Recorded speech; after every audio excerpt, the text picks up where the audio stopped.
Hello dear students, welcome to my channel Nucleus Academy. আজকে আমরা মাধ্যমিক 2026 life science suggestion 2 mark question যেগুলো রয়েছে চ্যাপ্টার 1 টু চ্যাপ্টার 5। তো এখানে আমরা আজকে চ্যাপ্টার 1 নিয়ে আলোচনা করব, যে জীবজগতের নিয়ন্ত্রণ ও সমন্বয়। 30টা কোশ্চেন কিন্তু বাছাই করা রয়েছে, তোমরা দেখতে পাচ্ছ। দেখো 1 নম্বর, ট্রপিক চলন নিয়ন্ত্রণে অক্সিন হরমোনের ভূমিকা।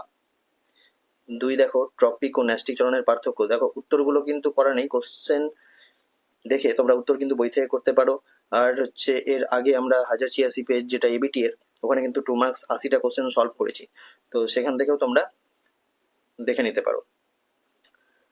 অবশ্যই এখনো যারা আছে দেখোনি তারা ডেসক্রিপশনে গিয়ে লিঙ্ক পেয়ে যাবে।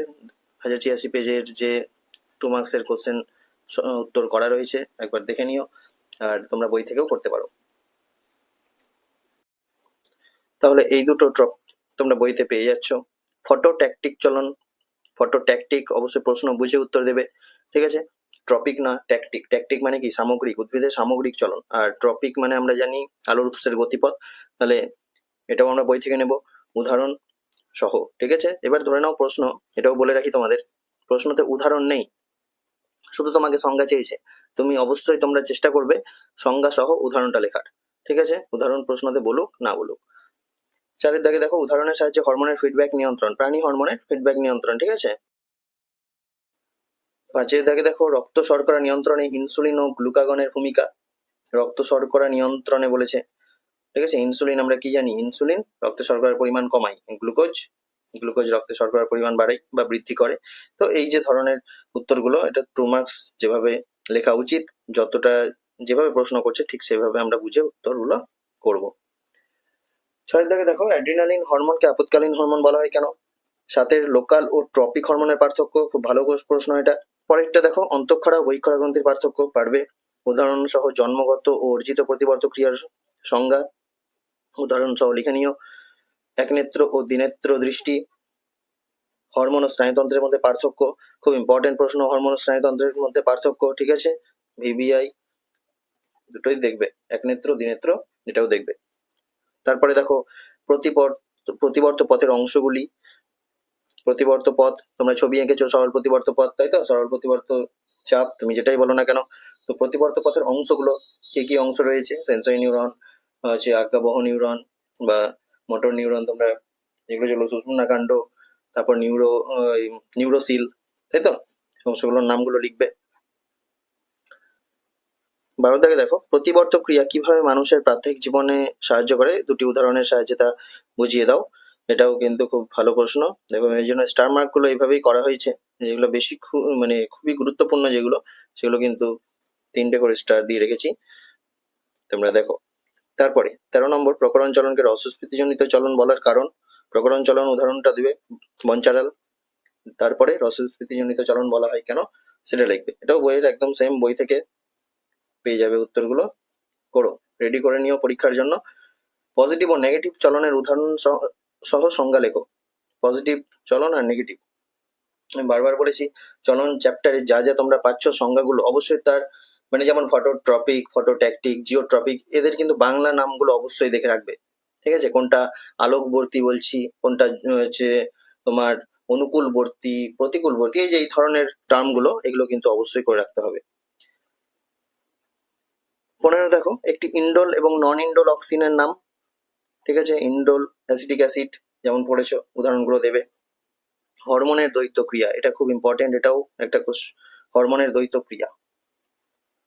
তারপরে দেখো, একজন মানুষের মস্তিষ্কের পশ্চাৎভাগ ক্ষতিগ্রস্ত হলে কি কি কাজ ব্যাহত হবে বলে তোমার মনে হয়।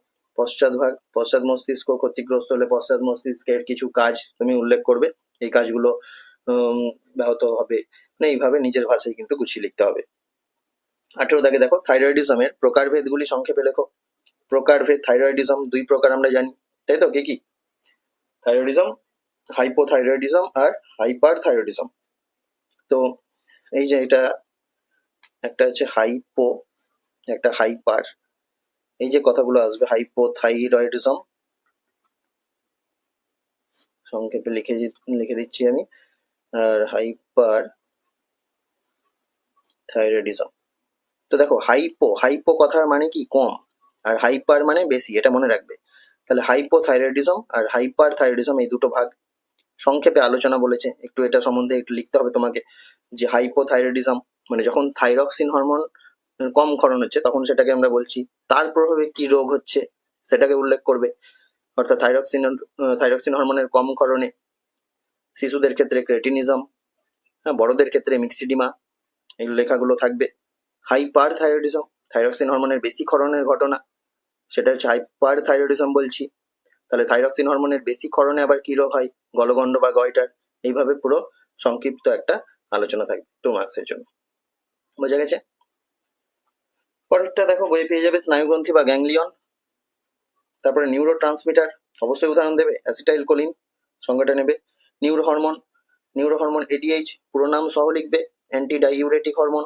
বোঝা গেল সংজ্ঞা আর উদাহরণ। 21 দাগে দেখো, আমাদের রাত্রে বস্তুর আকার ও বর্ণ বুঝতে না পারার কারণ উল্লেখ করো।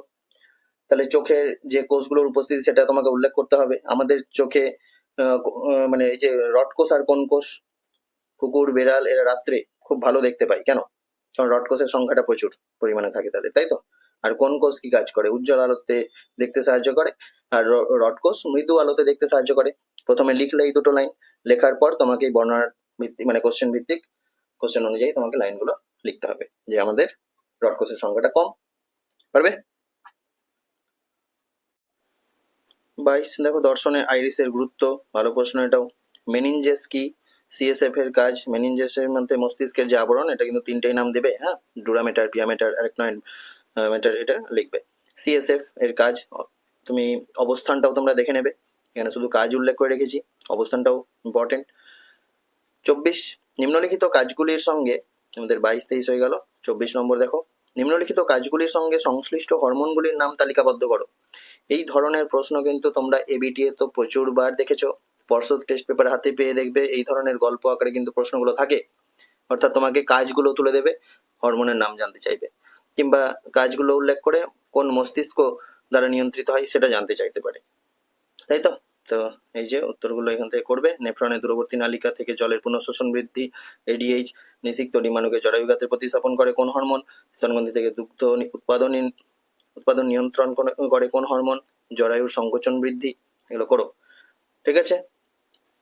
দেখবে বক্স করা আছে বইয়ে, উত্তরগুলো পেয়ে যাবে। 25 তাকে দেখো, মূত্র নির্গমন এবং লালাক্ষরণ নিয়ন্ত্রণ কাজগুলি মস্তিষ্কের কোন কোন অংশ দ্বারা নিয়ন্ত্রিত হয়? এটা এবার এই যে এটা মস্তিষ্ক, এটা হরমোনের। এই ধরনের তুমি যে মানে এইগুলো ছাড়াও টেস্ট পেপারে তো করেছো, প্লাস হচ্ছে দেখবে, বারবার বলছি আবারও, এবিটিএ তে 1086 পেজে কিন্তু কোশ্চেনগুলো অনেকটাই রয়েছে, 80টা কোশ্চেন, ওখানে উত্তরগুলোর ধরন সমস্তটাই দেখানো। একবার দেখে তারপর তুমি সাজেশনের কোশ্চেনগুলো করবে, সলভ করতে পারবে। 26 দেখো, কর্মগ্রন্থি ও ত্বকের উপর অ্যাড্রিনালিন ও নর অ্যাড্রিনালিন হরমোনের প্রভাব।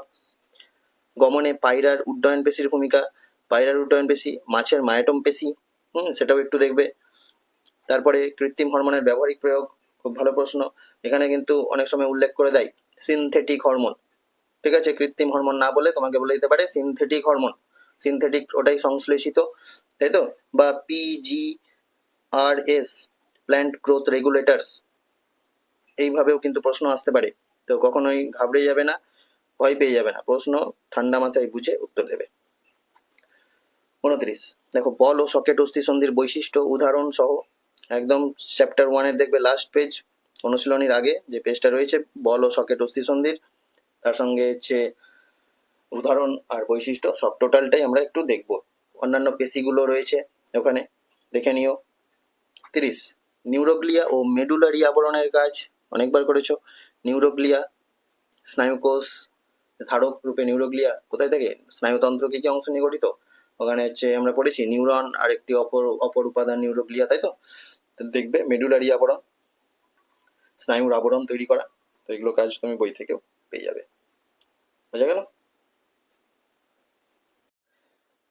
তো আজকে আমরা চ্যাপ্টার 1 লাইফ সায়েন্সের 2 মার্কস কোশ্চেন, যেগুলো খুব ইম্পর্টেন্ট, 30টা কোশ্চেন মতো আমরা এখানে ডিসকাস করলাম, অর্থাৎ উত্তরগুলো তোমরা রেডি করবে। ভিডিওটি ভালো লেগে থাকলে অবশ্যই লাইক করো, বন্ধুদের মাঝে শেয়ার করো, আর চ্যানেলটিকে অবশ্যই সাবস্ক্রাইব করবে যাতে পরবর্তী আপডেটগুলো খুব তাড়াতাড়ি তোমাদের কাছে পৌঁছে যায়। চ্যাপ্টার 1 এর মতো বাকি যে চ্যাপ্টারগুলো রয়েছে সেগুলোর 2 মার্কস কোশ্চেন সাজেশন ভিত্তিক, সেগুলো তোমরা আপডেট পেতে থাকবে। তা চ্যানেলটিকে অবশ্যই ফলো রেখো, পাশে থাকা বেল আইকনটিকে ক্লিক করো। চলো, দেখা হচ্ছে পরের ভিডিওতে।